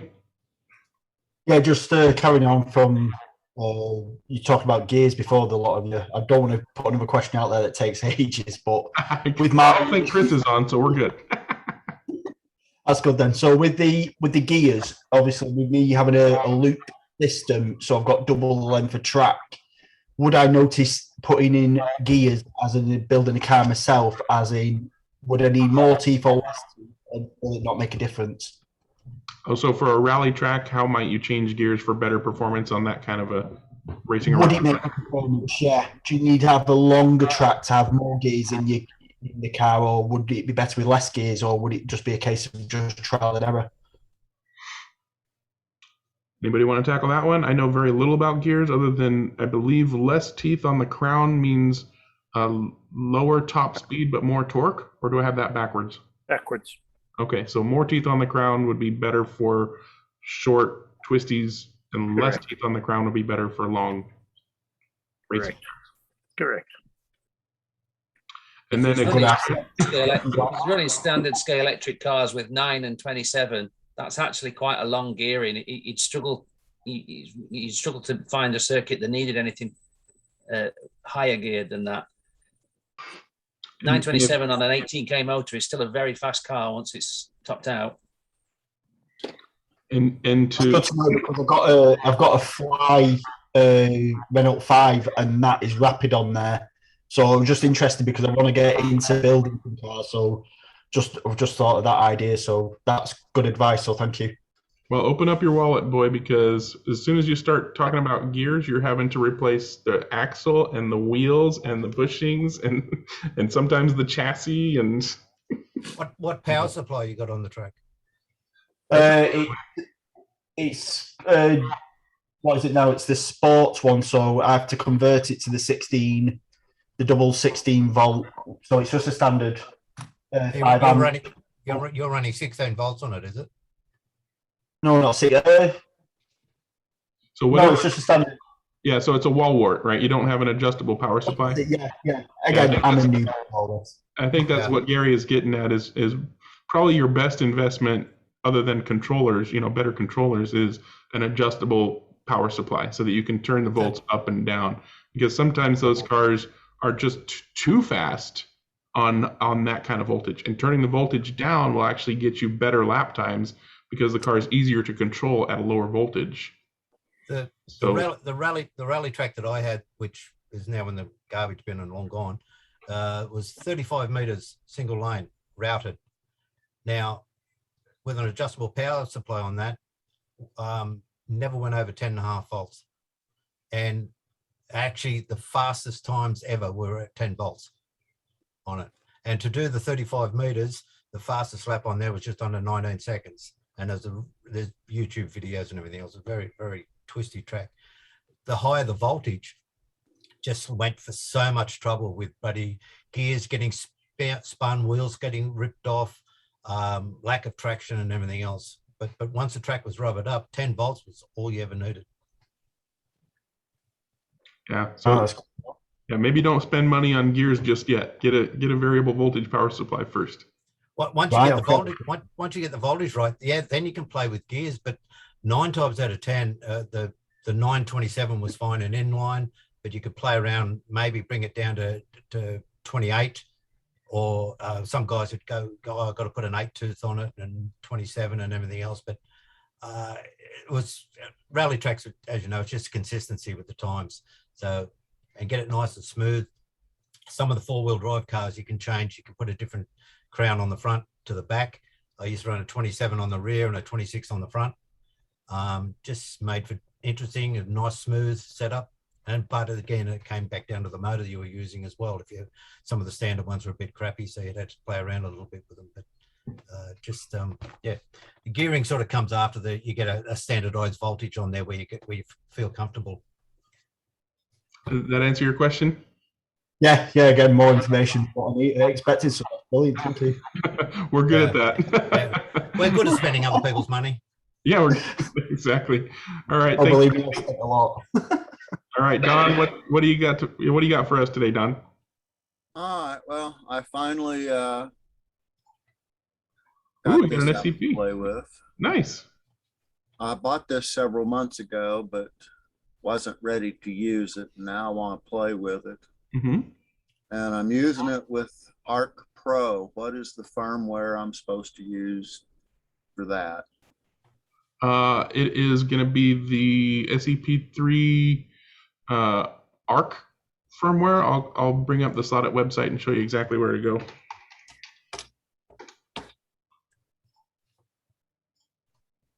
While he's doing that, I just want to say to everybody, Greg is an absolute mine of information, and it provides the most amazing amount of support for all of us digital ignoramuses out here.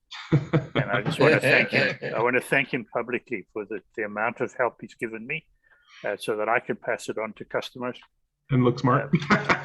Well, were you able to help that guy that was having the issue? Okay. Yep. Good deal. So You're Don, absolutely right.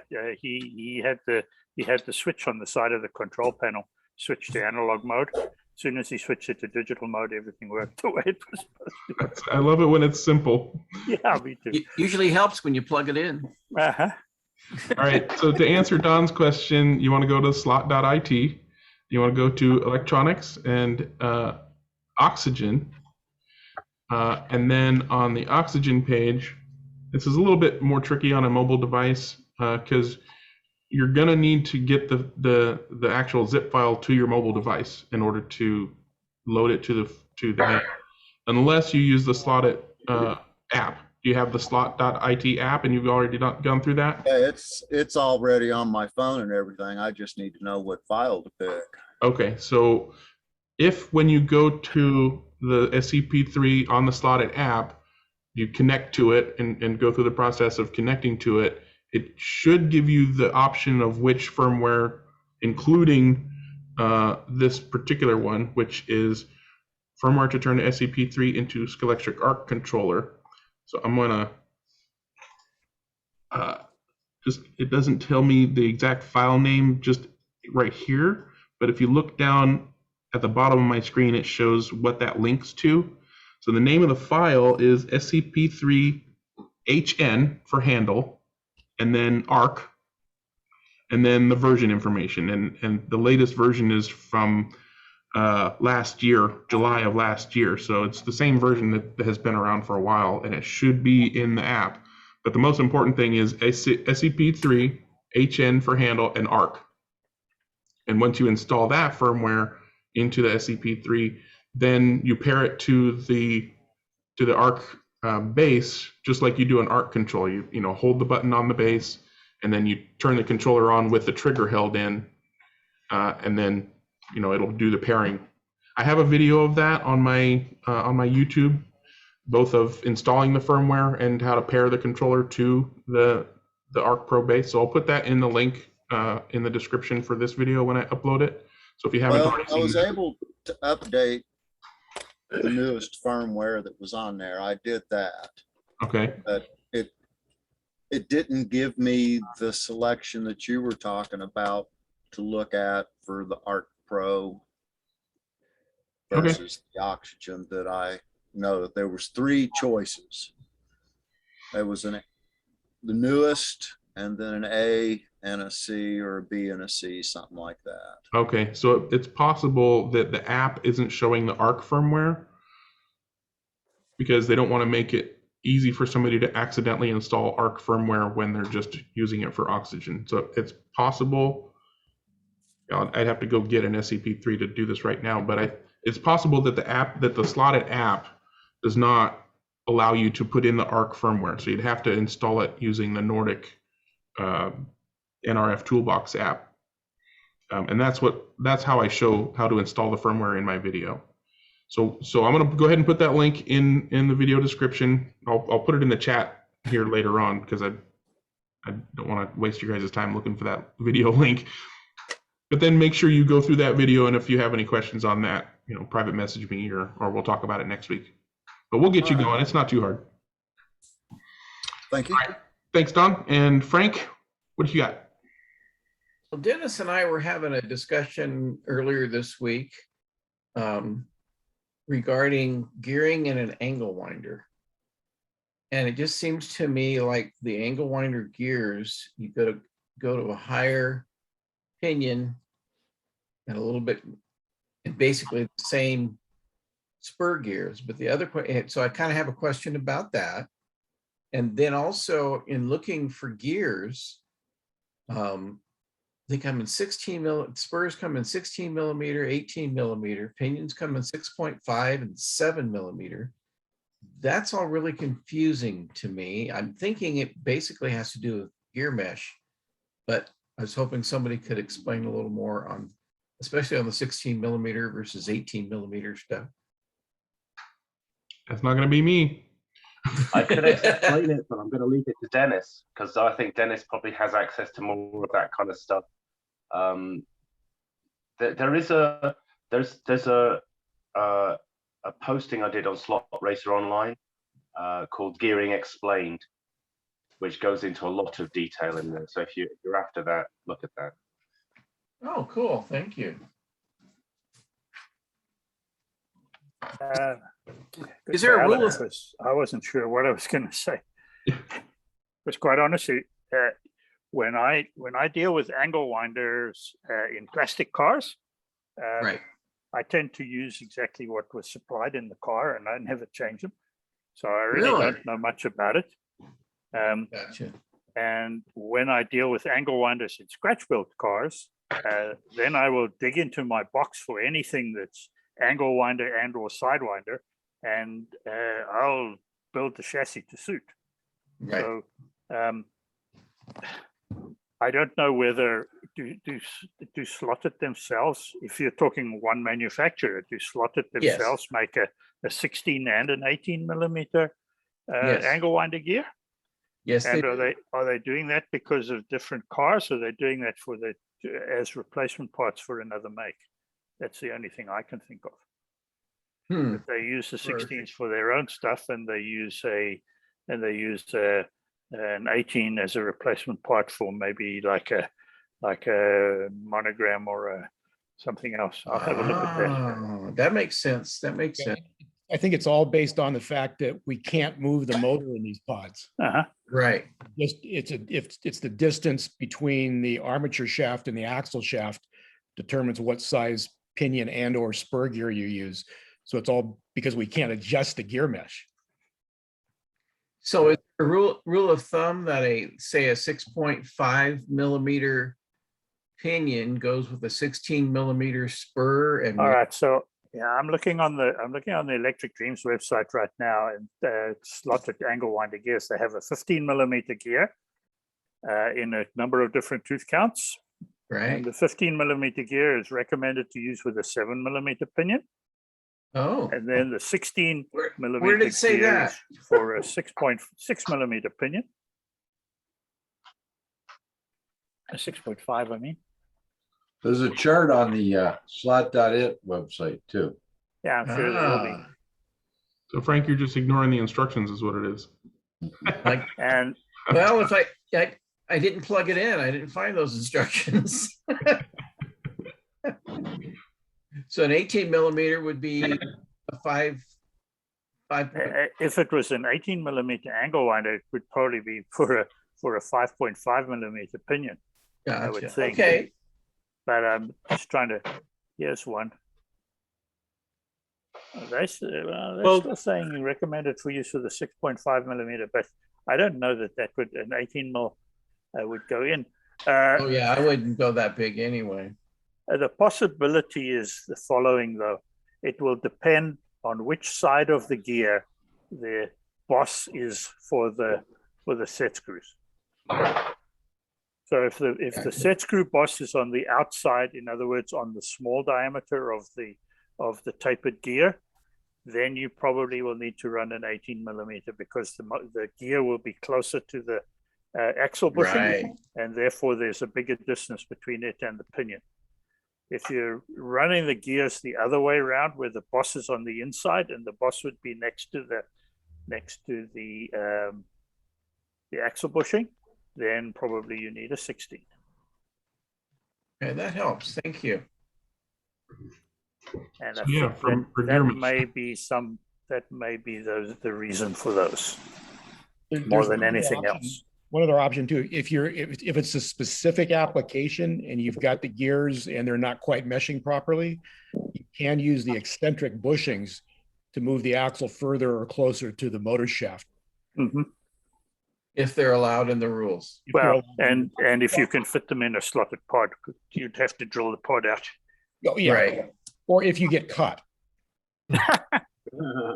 One thing I did notice too in the slotted pods, there are two holes, a lower and an upper. And I found that kind of interesting as well. Sometimes the gear mesh, if you have it in one hole, is bigger than if you put it in the other hole. So I was able to play with that and get a pretty good gear mesh that way, but without being able to adjust them, you just have to play around. The two different sets of holes are for whether you're using a flat can or a long can. Yep. But if you move the motor up, yeah, it'll make a tighter gear mesh because effectively you're closer to the axle. Gotcha. And so it may adjust your mesh, but moving the motor up like that is lifting the CG, and that's not necessarily a good thing to do. Right. So you get a good gear mesh, but lousy CG. So yeah. Gotcha. On an angle winder, you have an option to optimize the mesh that you don't have on a sidewinder or an inline, and that is because the two axles, the spindle of the motor, the spindle of the axle, aren't parallel, and that means you can put the spur gear and the pinion, and you can slide them up and down these two to get them closer or further apart. Now, you can't adjust them very much, but when you get into that really nearly optimal stage, it's a really useful thing. Don't just put the pinion on, put the spur gear on and go, okay, that's it. You can think about whether you want to slide the spur gear out a bit, space it out, or space the pinion. You can make the meshing a lot better by doing that. Yeah, Alan, think about it. Spacing the pinion is not going to do anything if the spur gear is angled. If the pinion is straight and the teeth are parallel to the armature shaft, if you don't move the spur gear, you're not going to change the mesh by moving the pinion. Yeah, pretty much have to move the spur gear, not the pinion. Correct.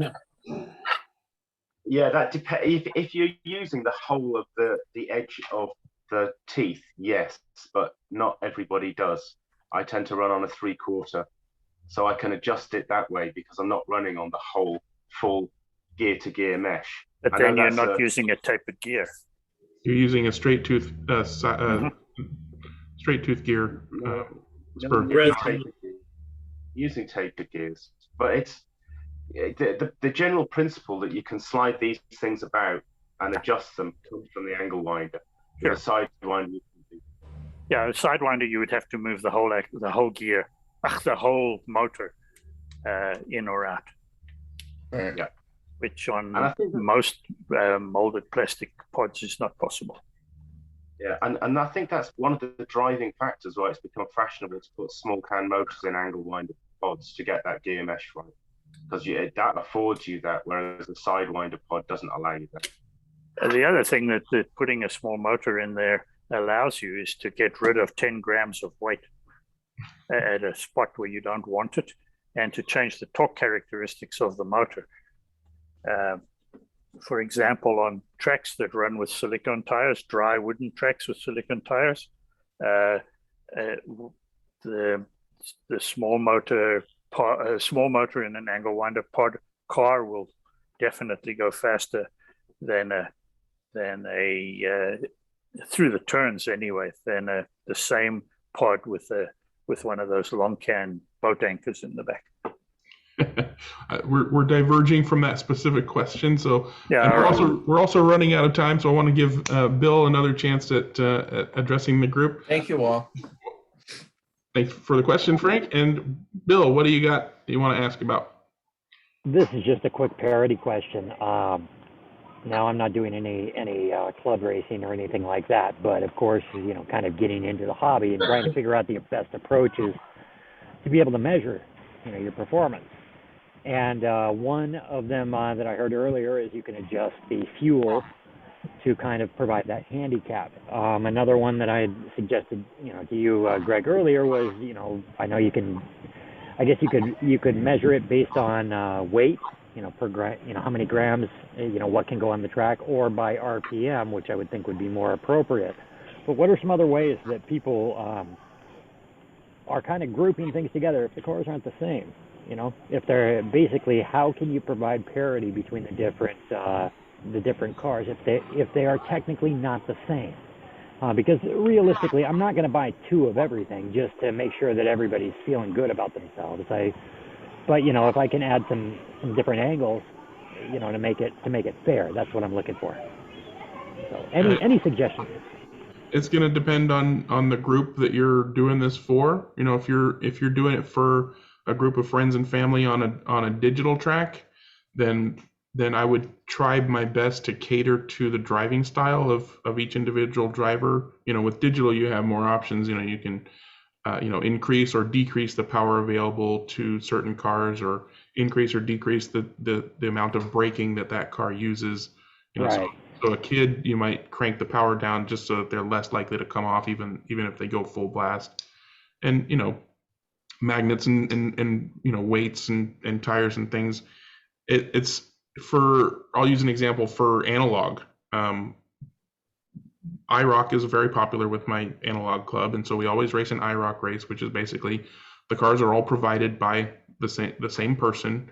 They're generally the same car, set up the same way, but yeah, they drive a teeny little bit differently. One might have a few hundred RPM more than another, or slightly more torque, or whatever. They're all drive a little bit differently. And that's one of the reasons we do the IROC race, and the cars stay in their same lanes, and we all rotate, so everybody gets a chance at every one of the cars.